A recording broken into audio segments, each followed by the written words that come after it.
kenapa ada anak-anak yang lahir di negara-negara perang, dari kecil udah menderita, udah kelaparan dan lain-lain.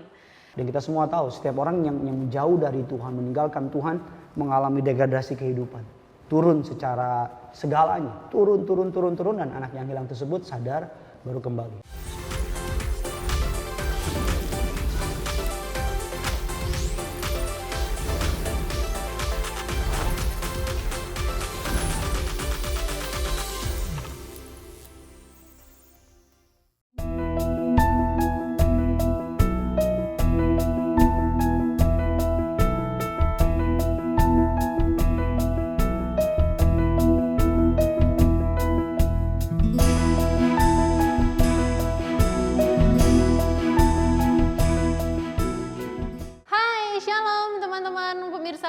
Apa kabarnya hari ini? Semoga semua dalam keadaan baik, dalam damai sejahtera, sukacita yang berlimpah dari Tuhan kita Yesus Kristus. Well, ketemu lagi sama aku Amanda Zevanya dan juga suamiku Pendeta Gideon Simanjuntak, yang hari ini kita bakalan ngobrol-ngobrol sebuah topik yang menarik pastinya dalam way out, dan hopefully juga bisa jadi way out buat teman-teman semua yang menyaksikan. Mantap, ya kan? Wah, nih topik hari ini kayaknya topiknya tiap minggu makin ini ya, makin menyusahkan. Makin hot tapi makin menyusahkan ya. Iya. Nah tapi hari ini menarik nih Beb, karena topik hari ini tuh kita mau bicara soal pertanyaan-pertanyaan yang banyak diajukan sama orang-orang Kristen yang dalam tanda kutip baru mulai semakin menyelami kekristenan. Gitu. Jadi biasanya mungkin kalau orang-orang tua udah lebih paham lah ya. Mungkin yang kayak udah kekristenannya udah lebih, belajarnya udah lebih lama, pengalaman rohani sama Tuhan lebih banyak. Biasanya mereka udah paham nih soal ini. Tapi biasanya anak-anak muda, terus juga yang baru bertobat, yang baru mau newbie ya. Yang baru mau belajar lebih lagi. Biasanya tuh pertanyaan ini suka dalam tanda kutip mengganggu mereka. Pertanyaannya gini, 3 kata doang. Semua untuk Tuhan. Kirain I love you. Bukan. Pertanyaan ini, semua untuk Tuhan. Semua untuk Tuhan. Tapi tanda tanya. Gitu. Bukan semua untuk Tuhan, tapi. Jadi ini bukan sebuah statement, tapi sebuah pertanyaan. Pertanyaan kritis malah jadinya. Jadi ini berangkat. Ada keraguan di situ malah.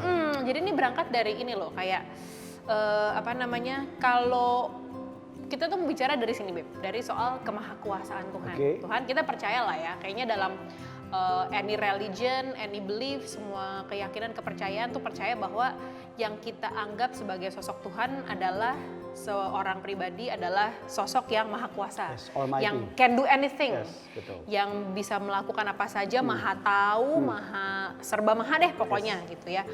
Tapi di sisi lain masih ada kejahatan, ada penderitaan, ada misalnya gini, aku tuh pernah dapat pertanyaan dari seseorang yang nanya gini, kalau Tuhan itu maha kuasa, kalau Tuhan itu maha baik, kenapa ada anak-anak yang lahir di negara-negara perang, dari kecil udah menderita, udah kelaparan dan lain-lain. Jadi apa ya, masih ada, ya itulah. Kenapa masih ada penderitaan? Kenapa Tuhan masih izinkan penderitaan? Padahal dia bisa aja loh mungkin dengan one snap nggak ada penderitaan. Kayak Thanos jadinya ya. Mainnya pakai snap gitu. Maksudnya, iya, dengan begitu aja bisa. Kenapa masih ada hal-hal yang dalam tanda kutip kok kayaknya kesannya di luar kendali ya? Ini menarik pertanyaan ini karena menjadi sebuah kritisasi untuk setiap orang yang percaya kepada Tuhan. Banyak orang karena nggak dapat jawaban yang memuaskan dari pertanyaan itu, mereka jadinya ateis, nggak percaya Tuhan itu ada. Karena kalau Tuhan itu ada, mengapa hal-hal buruk terus terjadi? Seperti itu kan, kalau Tuhan ada, mengapa ada peperangan, mengapa ada kelaparan, kalau Tuhan ada, mengapa orang baik mengalami masa-masa yang sukar dan sebagainya. Aku coba melihat bahwa yang pertama, bahwa Allah ketika menciptakan aku dan kamu ya kan, dia menciptakan kita dengan sebuah pemberian, yaitu yang disebut dengan yang namanya kehendak bebas atau terkenalnya free will. Bahwa Allah mau kita mengasihi dia bukan karena dipaksa mengasihi, tapi Tuhan mau kita mengasihi dia karena memang kita sadar bahwa tidak ada yang lebih indah, lebih baik, lebih luar biasa selain Tuhan itu sendiri. That's why Tuhan memberikan kita sebuah kehendak bebas. Nah, menjadi repot ketika kehendak bebas itu tidak mau tunduk kepada kedaulatan Allah. Ketika kehendak bebas itu justru bertentangan dengan kedaulatan Allah. Ketika kehendak bebas itu justru membawa kita, menuntun kita makin menjauh kepada Tuhan. Jadi Tuhan memberikan kita kehendak bebas bukan bermaksud untuk supaya kita bisa hidup jadinya lebih sembarangan dan sebagainya. Kita lihat di Taman Eden, Allah tuh udah kasih segalanya yang terbaik, semuanya udah tersedia, makan, minum segala macam, manusia berkuasa. Tapi Allah cuma beri sebuah peraturan yang mungkin menurut kita kayak gampang banget gitu. Karena yang lain boleh, yang satu jangan. Bahkan sebuah kisah yang menarik, anak yang hilang dalam Injil Lukas 15 kalau nggak salah, dikatakan bahwa selama sang anak tinggal dalam rumah bapaknya, maka semua tersedia. Tetapi kehendak bebas dari anak tersebut hendak memisahkan diri dari bapaknya. Tidak memisahkan diri artinya anak tersebut tidak mau berada di dalam pengendalian, pemeliharaan, bahkan pemerintahan dari papanya. Anak tersebut minta hartanya, anak tersebut lari tinggalin papanya, dan we all know ketika dia lari tinggalin papanya, hartanya sementara waktu dapat menghidupi dia, sama seperti pohon ketika lepas daun dari pokoknya, tangkainya, tetap hijau kan. Tapi lama-kelamaan jadi kuning, kering dan mati. Dan so anak yang hilang ini dia tinggalin papanya. Dan kita semua tahu setiap orang yang jauh dari Tuhan, meninggalkan Tuhan, mengalami degradasi kehidupan.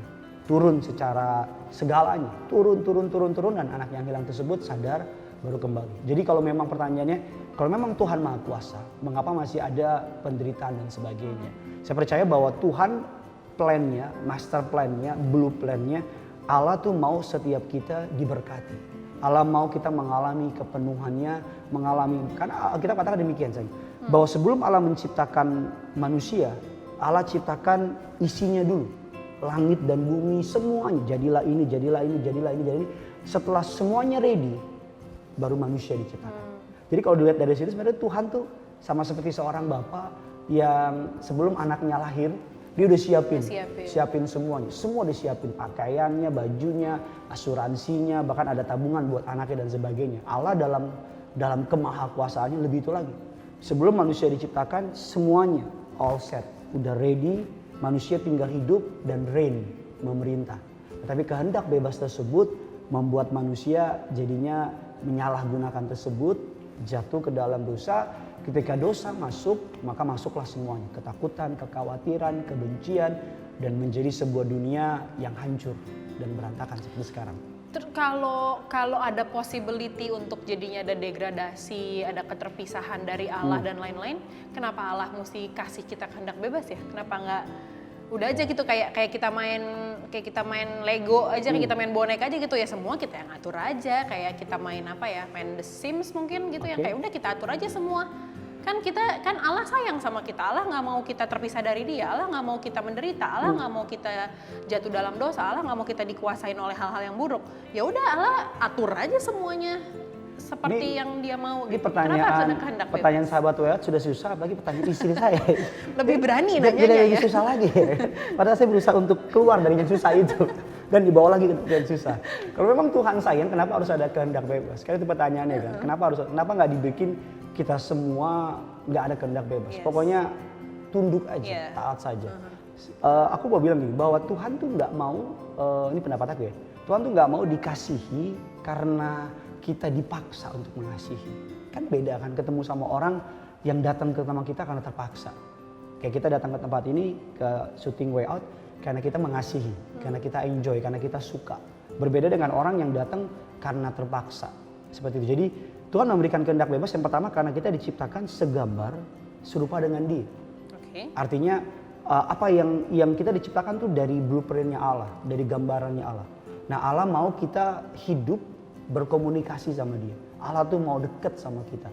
Allah tuh mau punya personal relationship. Nggak ada relationship yang karena terpaksa. Kalaupun ada, misalnya seseorang mencintai si B karena terpaksa. Bayangin hubungannya, obrolannya, nggak ada kedalaman di sana, nggak ada keintiman di sana, nggak ada sebuah cinta di sana. Yang ada cuma sebuah keterpaksaan. Nah, Allah memberikan kehendak bebas kepada kita sebenarnya simply karena Allah percaya sama kita.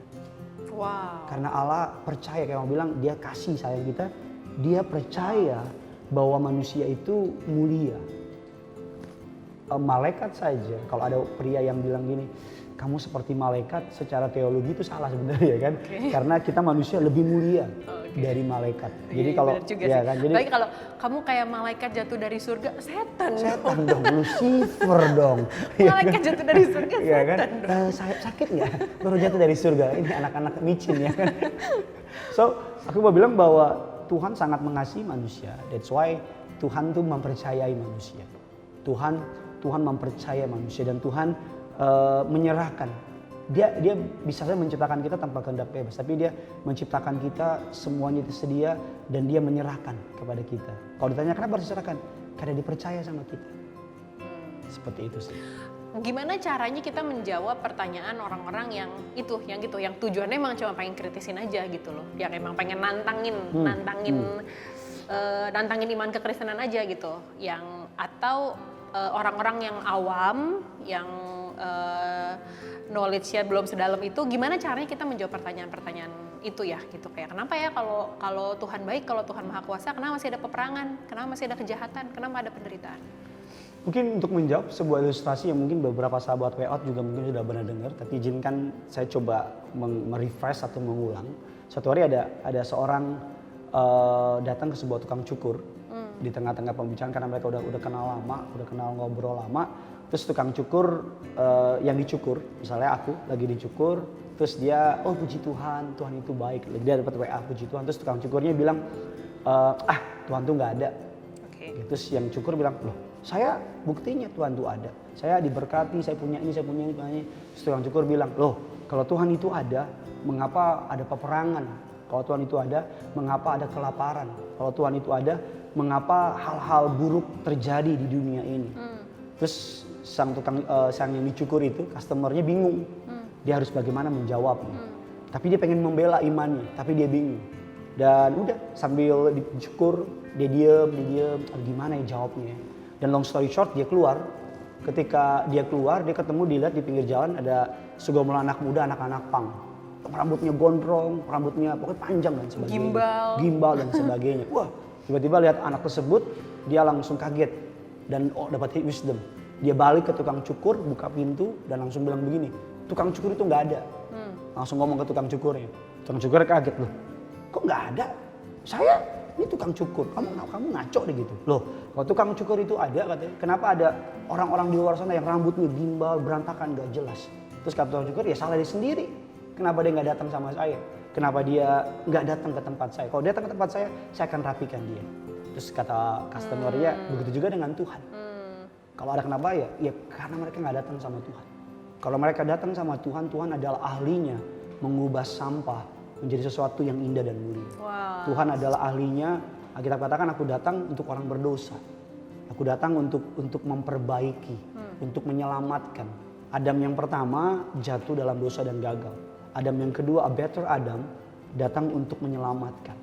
Makanya dia datang dengan hati, dengan mata yang penuh belas kasihan. The better Adam itu artinya Yesus ya? Yesus, dia datang menyelamatkan dunia. Dia cari orang-orang terhilang, dia cari orang-orang outcast yang gak diperhitungkan, yang gak dianggap, dan dia selamatkan semua. Wow. Makanya aku selalu bilang, kisah cinta yang paling romantis di dunia bukan kisah cinta mengenai Romeo and Juliet, tapi kisah cinta yang paling romantis di dunia adalah ketika Tuhan tinggalin surga untuk datang ke dunia menyelamatkan manusia. Cool, keren. Nah sekarang ini ada pertanyaan dari pemirsa Way Out nih. Oke. Ini baru pertanyaan pemirsa Way Out ya? Benar nih pertanyaan pemirsa Saya Way Out. minum dulu ya. Kembali lagi kita mau bicara soal kehendak bebas. Kehendak bebas kalau tadi kaitannya tentang bagaimana manusia tuh punya kehendak bebas untuk apa ya? Untuk memilih, bahkan mungkin untuk menentukan jalan hidupnya gitu. Pertanyaannya gini, saya merasa cukup dewasa untuk menentukan masa depan saya. Tapi kenapa orang tua saya maunya mengatur hidup saya sepenuhnya? Saya harus bagaimana? Yang pertama, ya memang orang tua di mana-mana, kita kan orang tua ya. Kita berpikiran bahwa kita tahu yang terbaik buat anak kita. Tetapi memang juga ini sebuah hal yang orang tua juga harus belajar merelakan.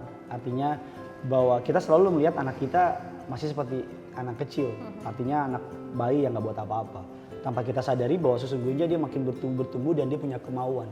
Nah kita memang harus yang pertama dari sisi orang tua memiliki kerendahan hati bahwa ketika anak kita bertumbuh dewasa, bertambah besar, beranjak remaja dan sebagainya, contoh kita berdua, ketika kita mulai menikah kan kita memutuskan untuk memilih pasangan sesuai yang menurut kita baik, tentunya dalam doa dan sebagainya.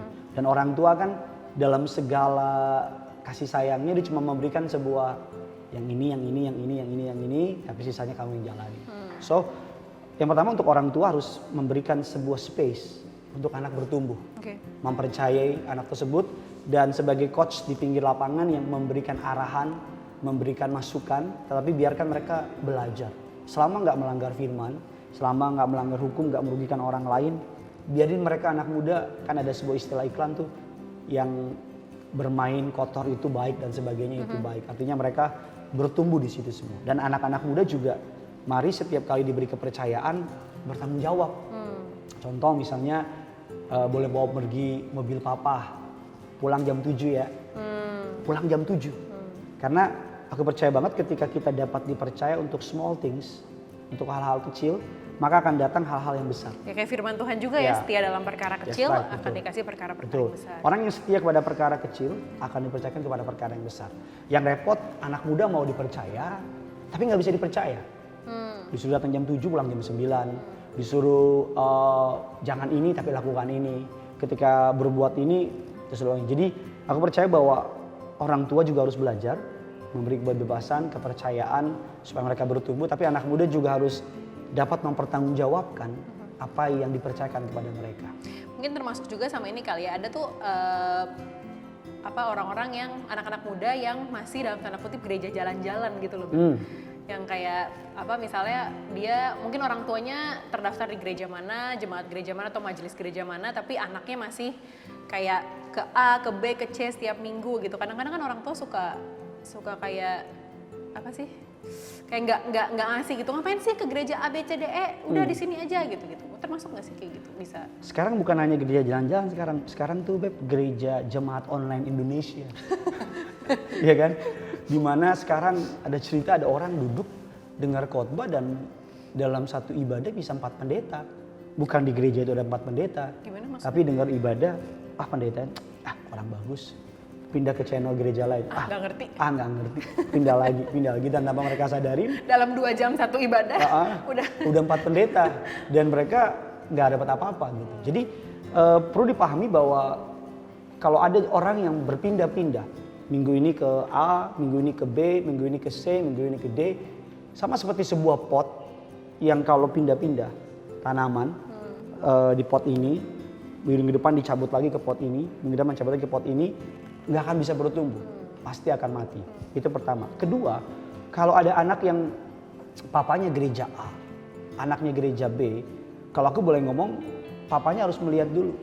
Pertama itu gereja bagaimana, jangan langsung antipati, selama gerejanya kitabnya sama, selama Tuhannya sama, dan selama mereka mengajarkan kebenaran, dan lihat kalau anaknya bertumbuh, buahnya.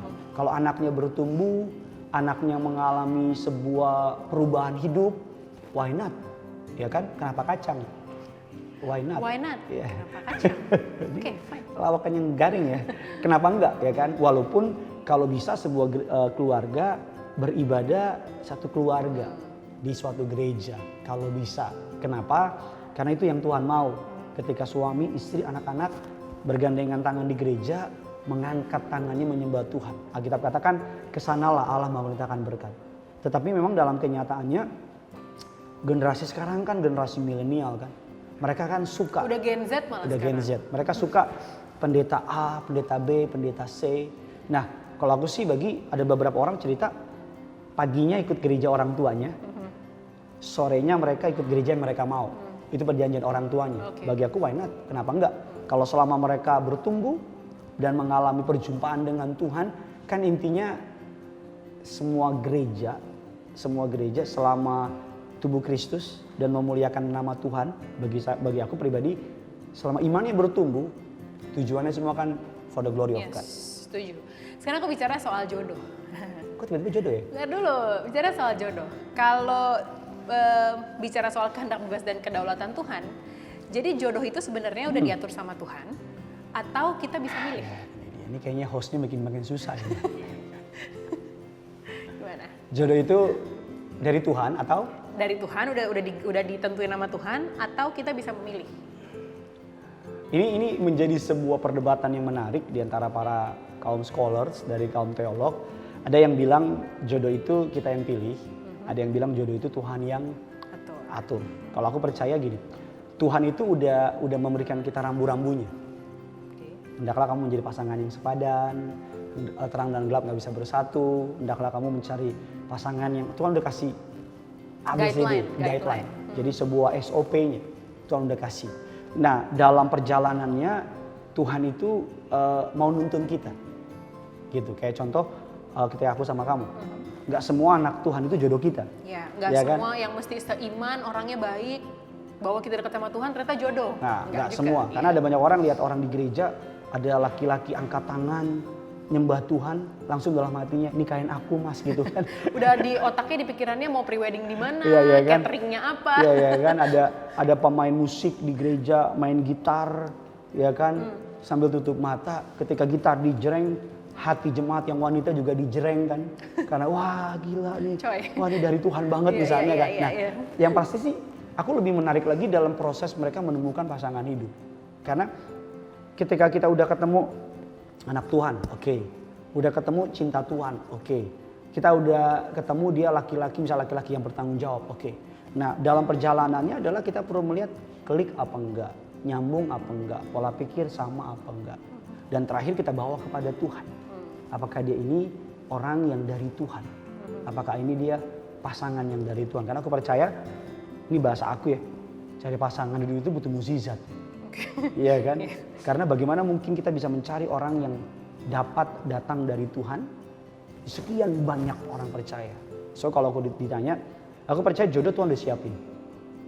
Ketika diciptakan si A masih B, tapi Tuhan serahkan sama kita free will, kehendak bebas. Dia serahkan kita mau yang mana. Tetapi dia bilang kalau kamu mau ikutin aku, kamu bahagia. Kalau kamu mengikuti jalan yang telah aku tetapkan, pasangan yang begini, dan kalau kamu mengikuti rancanganku, maka hidupmu akan begini. Seperti itu sih. Oke, ini kayaknya kita bisa gali lebih dalam lagi, tapi mungkin itu topik lain kali ya. Bicara soal jodoh mungkin bisa dibahas di episode lain dari Way Out. Well, gini Beb. Beb. Kan kita diminta untuk menyerahkan hidup kita sepenuhnya buat Tuhan. Ya dong. Ini gado-gado ya hari ini. Kita balik lagi, kan judulnya itu semua untuk Tuhan gitu kan. Kita diminta untuk menyerahkan hidup kita sepenuhnya untuk Tuhan gitu. Apakah berarti kita harus full ministry aja, melayani aja, atau gimana gitu? Kalau kan banyak loh orang-orang yang mungkin dia merasa dia tidak terpanggil untuk ministry, dia pengen melakukan pekerjaan yang sekuler aja gitu. Tapi gue ngelakuinnya untuk Tuhan kok. Bisakah seperti itu, atau orang haruskah terjun dalam pelayanan untuk memberikan hidupnya full buat Tuhan? Arti pelayanan zaman sekarang itu bagi aku udah jauh lebih luas, dan sebenarnya juga Tuhan berbicara mengenai pelayanan gak berbicara hanya di gedung, hanya di gereja. Aku percaya bahwa pelayanan itu intinya adalah membawa orang kepada Kristus. Itu adalah pelayanan. Jadi ketika kita bertemu dengan customer kita, dan kita sebagai orang yang kerja di marketplace, dan kita ngobrolin Yesus sama dia, kita ceritain Yesus sama dia, kita bawa dia kepada Kristus, that's ministry. Atau ketika mereka memakai sosial media mereka untuk menceritakan Yesus, that's ministry. Atau ketika mereka hidup sebagai seorang mahasiswa atau pelajar di sekolah mereka, dan hidup mereka itu penuh dengan mengikuti kebenaran firman Tuhan, dan banyak orang mendekat percaya diri kepada dia dan diberkati oleh dia, bagi aku that's ministry. Walaupun memang gak bisa dinafikan, disingkirkan bahwa pelayanan yang kelihatan, tampak, kasat ya di gereja. Karena di gereja orang datang dan kita melayani, dan aku percaya orang kalau melayani di gereja itu dibentuk karakternya. Jadi lebih buah-buah rohnya dibentuk. Mereka akan mengalami sebuah banyak pelajaran yang luar biasa dalam pelayanan. Jadi kalau kalau boleh kutip juga, kamu sering bilang gak semua orang dipanggil untuk jadi pendeta, tapi setiap kita dipanggil untuk menjadi pelita. Ya, jadi karena kalau semua jadi pendeta, sopo jemaatnya. bener juga sih. Jadi kalau memang kita punya dalam tanda kutip mungkin panggilan kita memang ya bekerja di dunia sekuler, tapi di marketplace kita atau di kampus, di sekolah, dimanapun kita ditempatkan, kita bisa jadi terang, bisa tetap display siapa Tuhan kita, itu juga bisa dibilang ministry juga ya. Karena kita terlalu egois kalau kita menyempitkan pelayanan hanya di gereja. Karena abis pulang dari rumah nggak pelayanan dong. Malah Kitab katakan hendaklah mereka melihat perbuatanmu yang baik. Itu yang dibilang justru memberikan semuanya buat Tuhan ya. Yes. Mau di gereja mau dimanapun tetap hidupnya ya. Biar di gereja tetap penuh dengan Roh Kudus dan di luar juga tetap penuh dengan Roh Kudus. Jangan sampai di gereja Roh Kudus, di luar jadi roh halus ya kan. Artinya dimanapun kita berada, aku suka bahasa kamu tadi, jadi display. Jadi etalasenya Tuhan. Kan Tuhan tuh kita garam, kita terang. Follow spotnya, lightnya Tuhan tuh ke kita. Di tengah kegelapan tuh kita diterangin. Dan semua orang lihat kita. Dan setiap orang yang lihat kita biarlah mereka melihat Kristus dalam kita. Amin. Kita masih mau ngobrol-ngobrol lagi nih soal bicara tentang semua untuk Tuhan. Nanti ada mau buka ayat juga by the way. Tapi sebelum buka ayat kita boleh minum dulu mungkin. Boleh. Ini ngomong-ngomong, kayaknya manis, tapi lebih manisan kamu.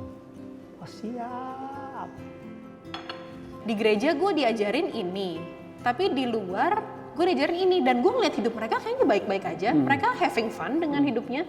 Yang pertama melayani generasi muda harus dengan kasih yang sungguh-sungguh ya. Cinta yang sungguh-sungguh. Mereka harus dapat merasakan bahwa mereka dipedulikan. By the way, pemirsa WAT, kalau misalnya pengen ngasih ide untuk tema di WAT episode selanjutnya, atau juga mau ada kritik, saran, masukan, atau pertanyaan, atau mau curhat, atau ada pergumulan yang pengen kita bahas, yang pengen kita jawab di WAT episode selanjutnya, teman-teman boleh hubungin kita ke bawah sini. Kalau kasih pesan boleh? Apa tuh? Dari ini untuk ini, I miss you. Dudu ya, Dudu. Salam manis selalu untuk kamu. Dudu. Nah, kita mau lanjut nih ngobrol soal. Namanya Dudu dulu ya? Dudu, dari untuk kan? Okay. Iya kan benar ya? Dari untuk pesan. Nggak tahu pokoknya dibilangnya Dudu aja. Oke. Anyway. Nggak penting, oke. Aku pengen bacain dari Kisah Rasul 5 ayat 1 sampai 11. Judul perikopnya itu Ananias dan Safira. Menarik nih satu. Ada seorang lain yang bernama Ananias. Ia beserta istrinya Safira menjual sebidang tanah. Dengan setahu istrinya, ia menahan sebagian dari hasil penjualan itu dan sebagian lain dibawa dan diletakkannya di depan kaki rasul-rasul. Tetapi Petrus berkata, Ananias, mengapa hatimu dikuasai iblis sehingga engkau mendustai Roh Kudus dan menahan sebagian dari hasil penjualan tanah itu? Selama tanah itu tidak dijual, bukankah itu tetap kepunyaanmu? Dan setelah dijual, bukankah hasilnya itu tetap dalam kuasamu? Mengapa engkau merencanakan perbuatan itu dalam hatimu? Engkau bukan mendustai manusia, tetapi mendustai Allah. Ketika mendengar perkataan itu, rebahlah Ananias dan putuslah nyawanya. Maka sangatlah ketakutan semua orang yang mendengar hal itu. Lalu datanglah beberapa orang muda, mereka mengapani mayat itu, mengusungnya keluar dan pergi menguburnya. Kira-kira 3 jam kemudian masuklah istri Ananias, tetapi ia tidak tahu apa yang telah terjadi. Kata Petrus kepadanya, katakanlah kepadaku, dengan harga sekiankah tanah itu kamu jual? Jawab perempuan itu, betul sekian. Kata Petrus, mengapa kamu berdua bersepakat untuk mencobai roh Tuhan? Lihatlah, orang-orang yang baru mengubur suamimu berdiri di depan pintu dan mereka akan mengusung engkau juga keluar. Wow. Lalu rebahlah perempuan itu seketika juga di depan kaki Petrus dan putuslah nyawanya. Ayatnya tajam banget ya. Ketika orang-orang muda itu masuk, mereka mendapati dia sudah mati. Lalu mereka mengusungnya keluar dan menguburnya di samping suaminya. Maka sangat ketakutanlah seluruh jemaat dan semua orang yang mendengar hal itu.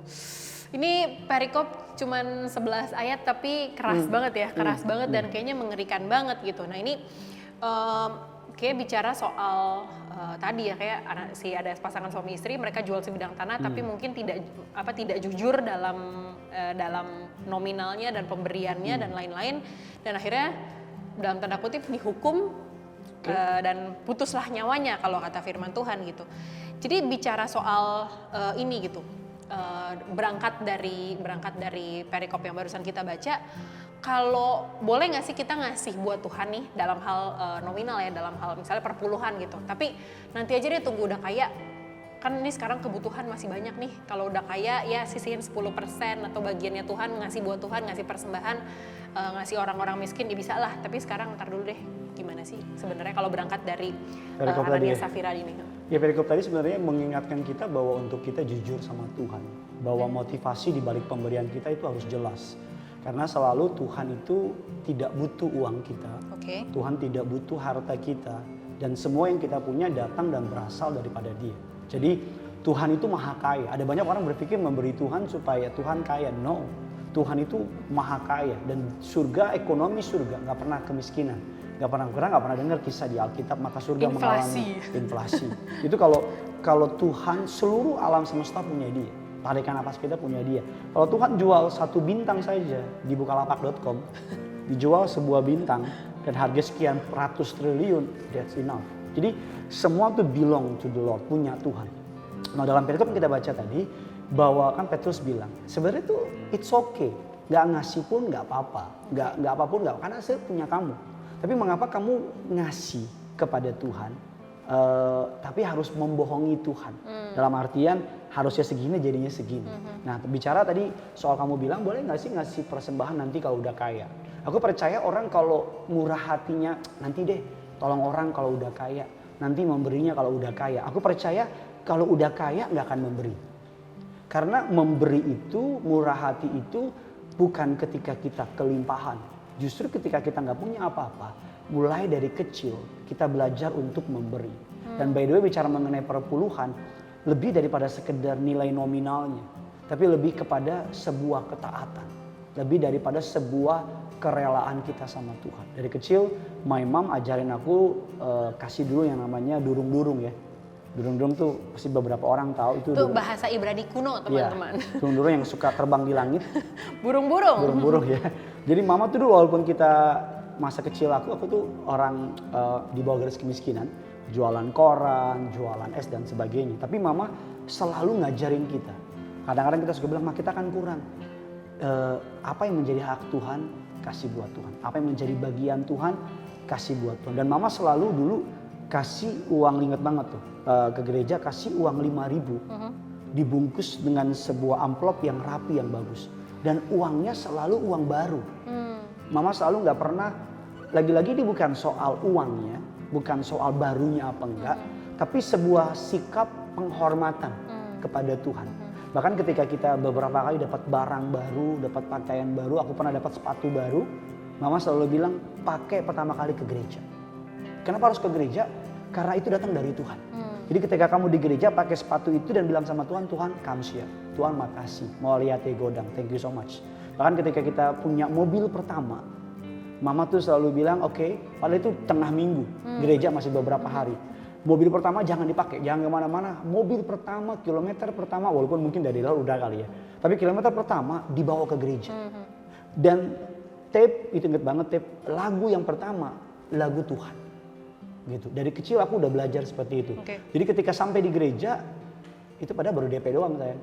Dan cicilannya 5 tahun. Iya kan? Tuhan makasih, kami punya mobil dan sebagainya. Jadi aku dididik untuk menghormati Tuhan. Untuk menghargai Tuhan, untuk menyadari bahwa sebenarnya bukan perpuluhan yang benar. Sebenarnya seluruh hidup kita itu punya Tuhan. Seluruh kepunyaan kita milik Tuhan. Jadi sebenarnya ketika Tuhan mengajar kita, memang ada beberapa orang percaya nggak usah lagi perpuluhan. Tapi aku percaya bahwa kita tetap harus memberikan apa yang menjadi milik Tuhan. Aku percaya banget dan kita mempelajari itu dan kita melakukan itu. Kita bahkan bukan lagi menghitung 10%, tapi atas anugerah Tuhan kita berani untuk melakukan itu karena kita tahu bahwa semuanya punya Tuhan. Amen. Jadi bolehkah saya ngasih nanti? Kalau my experience dari pengalaman aku, ketika kita berusaha untuk lagi-lagi ingat pola pikir gini, bukan soal uangnya, tapi soal ketaatannya. Ketika kita memberi persembahan sama Tuhan, kita sedang manggil sama Tuhan. Tuhan, for me, Engkau lebih penting. Jadi ketika kita, mengapa harus memberi?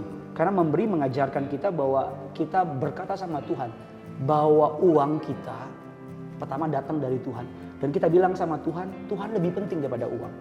Dan yang kedua, memberi mengajar kita untuk gak cinta akan uang. hati kita dimurniin, hati kita dibersihin sama Tuhan.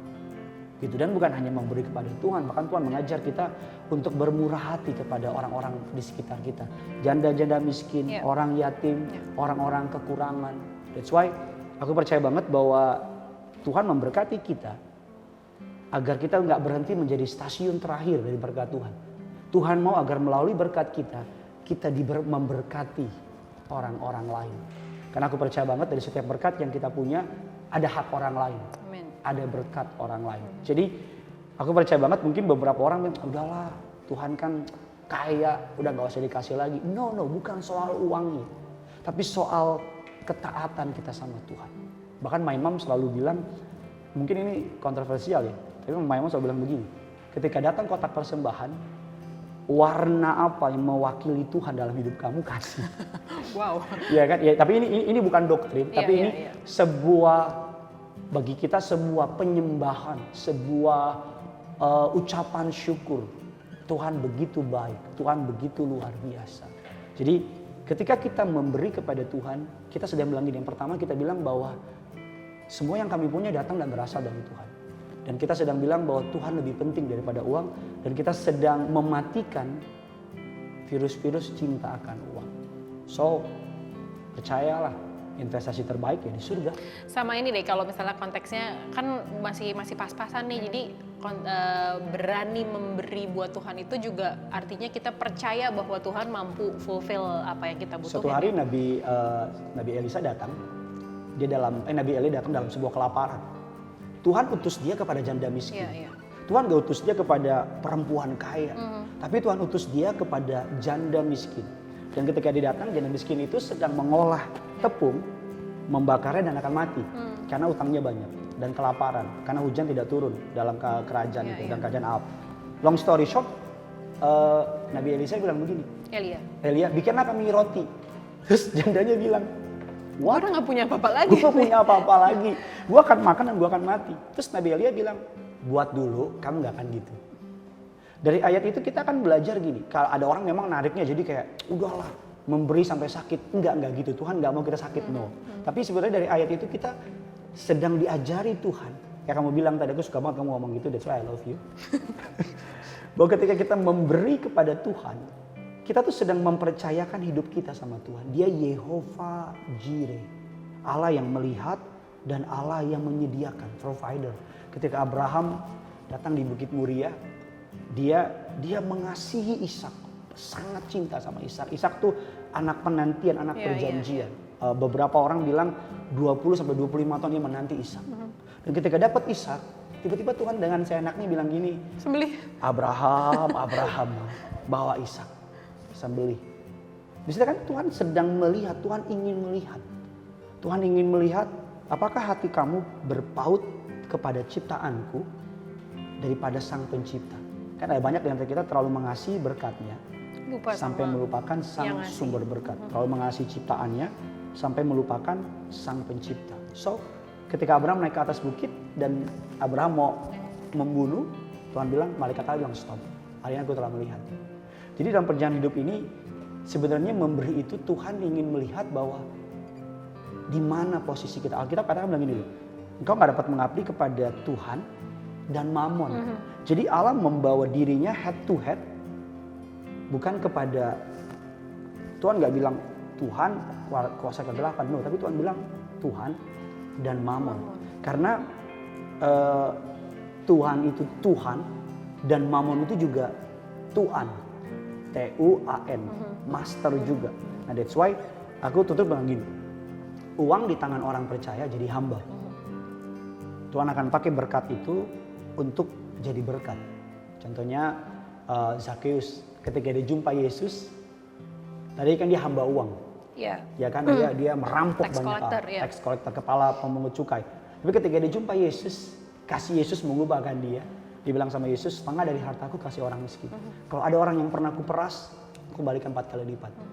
Uang di tangan orang percaya akan menjadi hamba, kita masternya. Tapi uang di tangan orang dunia, uang akan menjadi masternya. That's why kita bilang cinta akan uang. That's why akan membuat kita jatuh ke dalam berbagai macam pencobaan. Ini panjang banget soal ini. Panjang. Makanya ini tadi pembahasan soal jodoh bisa jadi satu episode sendiri, soal ini juga bisa jadi satu episode sendiri juga. Dan aku pelajari sebuah tren dalam way out ini, tiap minggu makin susah pertanyaannya. Mungkin mulai depan namanya Bible study mungkin namanya. Ganti aja namanya lagi, bukan way out. Anyway, mungkin karena dari tadi kita udah banyak, aku juga tadi banyak nanya sendiri juga. Mungkin di banyak sekarang nanya ya? Iya. Makasih Maaf ya. Mungkin sekarang kita bacain aja pertanyaan dari pemirsa way out ya. Pertanyaannya gini nih. Pergaulan sangat mempengaruhi saya. Misalnya sering dibilang seorang rohani dan itu membuat saya jadi bimbang untuk kasih sepenuh hidup saya untuk Tuhan. Saya harus gimana? Jadi dia jadi dilabelin nih sama teman-temannya, seorang rohani loh. Pendeta lo jadi pendeta lo, jadi gembala lo, misi pendeta mau lewat seperti itu. Iya, suka kayak gitu tuh kadang teman-teman. Itu yang aku alamin ketika awal-awal mulai pelayanan. Aku kuliah di sebuah kampus, ambil hukum S1-nya. Kampusnya yang terkenal dengan pokoknya tawuran dan teman-temannya lah, ya kan, anak hukum kan. Bahkan kalau ditilang sama polisi pun karena anak hukum selalu itu nantangin, berdebat pasal dan sebagainya sampai polisi ada lewat deh gitu, mungkin karena malas kan. Jadi ketika mulai melayani Tuhan itu kutip ayat sebagai pendeta lu, seorang rohani lu dan sebagainya. Aku selalu bilang bahwa selama kita nggak pencitraan, selama kita nggak dibuat-buat, selama kita nggak mencari perhatian itu dan memang kita diubahkan oleh Tuhan mengalami sebuah metamorfosis perubahan hidup, lakuin aja terus. Go ahead aja. Biarin aja ya dibilang ino segala macam. Tapi aku jadi teringat nih ada satu cerita juga dari sahabat kita, salah satu sahabat dekat kita juga yang dulunya AGJ lah, anak gaul Jakarta banget lah. Agatha ya. Agatha. AGJ anak gaul Jakarta ya kan. Ya kalau pokoknya tiap malam cari dia klub hopping lah dari satu klub ke klub lainnya. Dan one day setelah berbagai fase dalam hidupnya dia akhirnya memutuskan untuk ikut camp anak muda di gereja kita, terus akhirnya dia bertobat dan lain-lain, dia nyari hidupnya buat Tuhan, akhirnya gabung pelayanan, terus begitu dia bukan kembali sih, tapi kayak ketemu sama gengnya dia yang lama, yang sesama anak gaul itu, terus dibilang hati-hati lo ngomong sama dia, anak Yesus dia sekarang, anak Yesus gituin. Terus kayak dia bilang, ini domba kita yang hilang nih. Lah yang hilang siapa sebenarnya gitu kan. Jadi diledekin domba kita yang hilang nih. Terus ya si sahabat kita ini ya cuman akhirnya pada saat itu akhirnya dia jadi merasa bahwa kayak she doesn't belong there anymore gitu. Dan puji Tuhannya Tuhan gantiin dengan komunitas yang baru gitu ya, yang komunitas yang baru, teman-teman yang baru yang justru akhirnya saling support juga di dalam Tuhan gitu ya kan. Oke, kita lanjut ke pertanyaan dari pemirsa Way Out selanjutnya. Gini, Tuhan mau saya sempurna. Oke. Bener gak nih? Oke dulu ya. Tuhan mau saya sempurna. Namun bagaimana caranya? Saya ini penuh dengan kelemahan. Salah satunya dalam hal masih kepahitan dengan orang tua saya sendiri. Ada sebuah ayat yang kita katakan, hendaklah kamu sempurna karena Bapamu di surga adalah sempurna. Kita harus melihat latar belakang, konteks, dan bahasa asli. Ayat itu membuat beberapa orang yang nggak ngerti, karena bahasa Indonesia memiliki banyak kelemahan. Ya kan, bahasa Inggris saja jauh lebih baik, bukan berarti kita menghina, tapi ketika diterjemahkan dalam bahasa aslinya ke bahasa Indonesia itu konteksnya bisa hilang. Jadi ayat itu Tuhan tuh bukan meminta kita untuk sempurna secara sempurna, tapi Tuhan izinkan aku buka ini ya catatan biar bisa lebih mantap nih. Yes. Sebentar.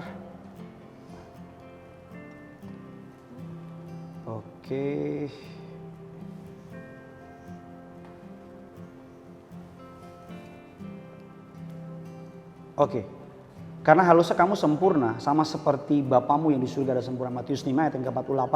Kata sempurna menggunakan kalimat teleois yang artinya bertumbuh secara penuh, dewasa dan matang. Jadi ketika kita tahu arti ayat itu, Tuhan tuh nggak meminta kita sempurna. Nggak ada flow, nggak ada noda sedikit tapi pun Tuhan ya. minta kita untuk bertumbuh. Hari ini harus lebih baik dari hari besok. Kita harus menjadi pribadi yang pengejaran kita adalah menjadi segambar serupa dengan Allah dalam pertumbuhan kita. Roh Kudus yang di dalam kita akan memampukan kita. Dia akan menjadi sebuah dinamo, generator yang menggerakkan kita untuk, kalau bahasa teologinya itu menginsapin kita. Roh Kudus itu akan menginsapkan kita akan membuat kita menjadi pribadi yang much better dari sebelumnya. Jadi kita perlu memahami dulu bahwa Tuhan nggak minta kita sempurna, karena sempurna hanya milik Tuhan dan Andra and the Backbone. Kau begitu sempurna di mataku ya kan. Nah Tuhan minta kita bertumbuh secara dewasa, matang seperti itu. Jadi ya bertumbuh terus. Jadi sempurnanya bukan dalam artian flawless ya, tapi bertumbuh. Belajar hari ini lebih baik dari hari kemarin dan seterusnya. Oke, kita seperti janjiku tadi kita bacain aja pertanyaan dari pemirsa Way Out.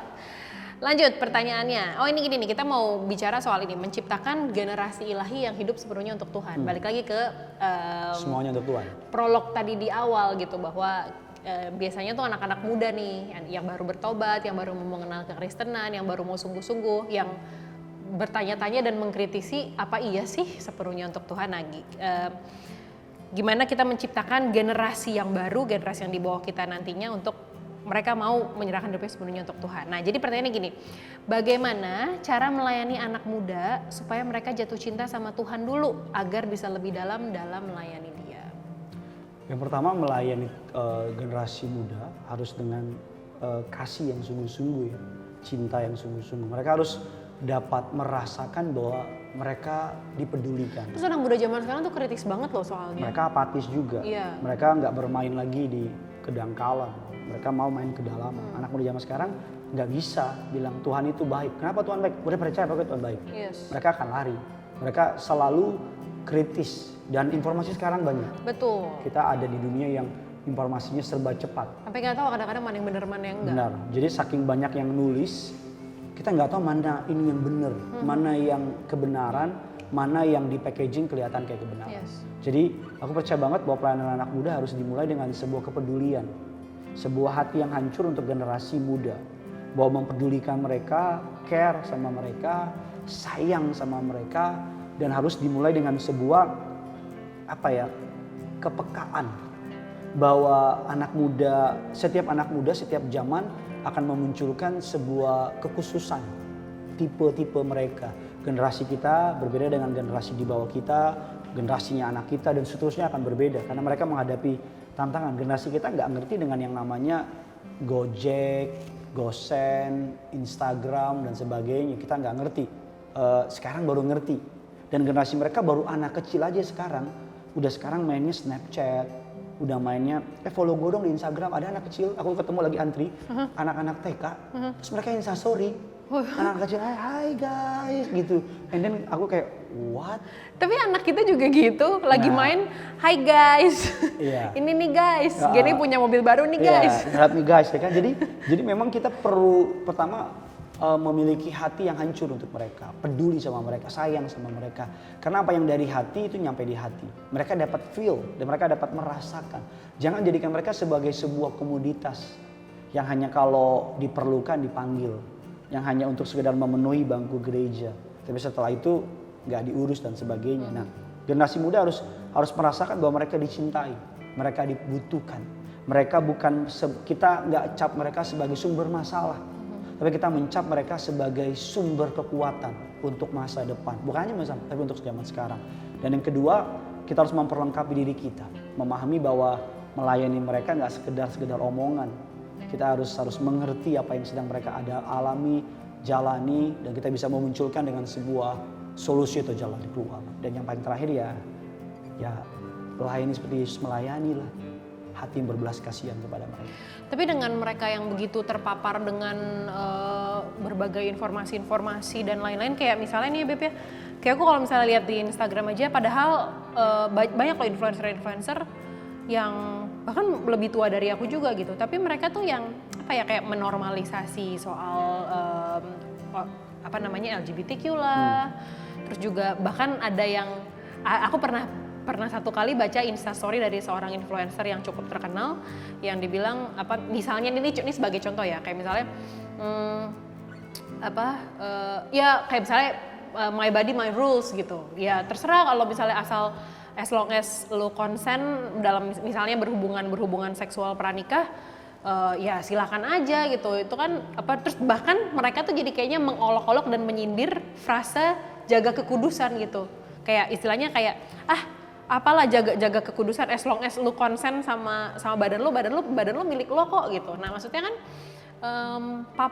paparan informasi yang sedemikian derasnya, sedemikian kuatnya sama anak-anak muda tuh yang bikin mereka jadinya kayak mungkin confused dan bingung gitu ya. Kayak di gereja gue diajarin ini, tapi di luar gue diajarin ini, dan gue ngeliat hidup mereka kayaknya baik-baik aja. Mereka having fun dengan hidupnya.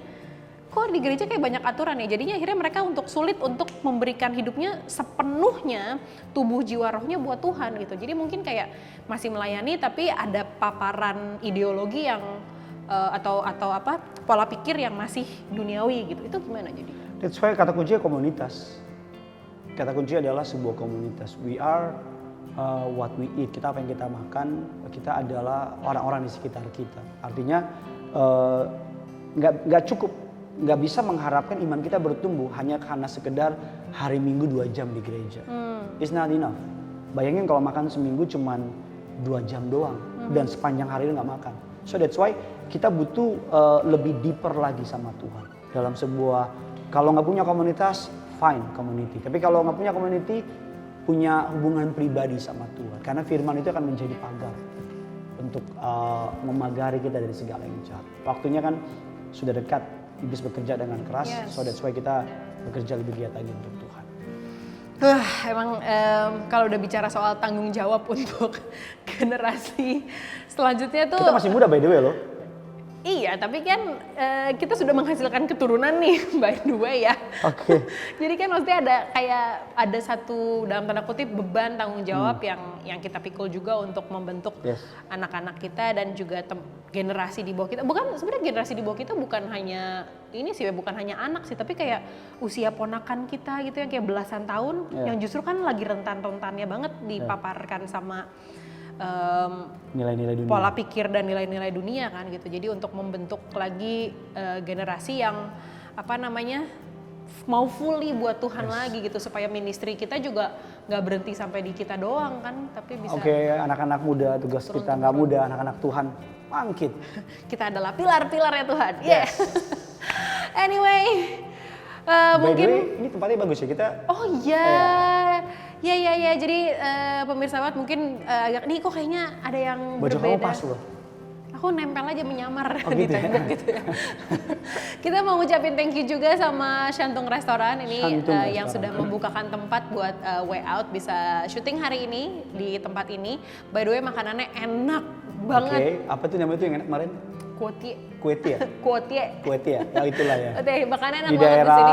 Pasar Baru. Daerah Pasar Baru Jakarta Pusat. Anyway, kalau begitu aku juga mau ngucapin terima kasih sama pemirsa yang udah menyaksikan Way Out episode hari ini. Mudah-mudahan bisa menjawab kebutuhan kalian, bisa memberikan apa ya, insight, pandangan yang baru, dan kita bersama-sama kita bangun generasi yang bersatu untuk kemuliaan bagi nama Tuhan. Semuanya untuk Tuhan. Semuanya untuk Tuhan. Pasti. Jadi kalau tadi judulnya semua untuk Tuhan, tanda tanya. Sekarang jawabannya semua untuk Tuhan, tanda seru. Mantap sih. Sampai ketemu dalam episode selanjutnya. Bye-bye. Tuhan Yesus berkati. Ya.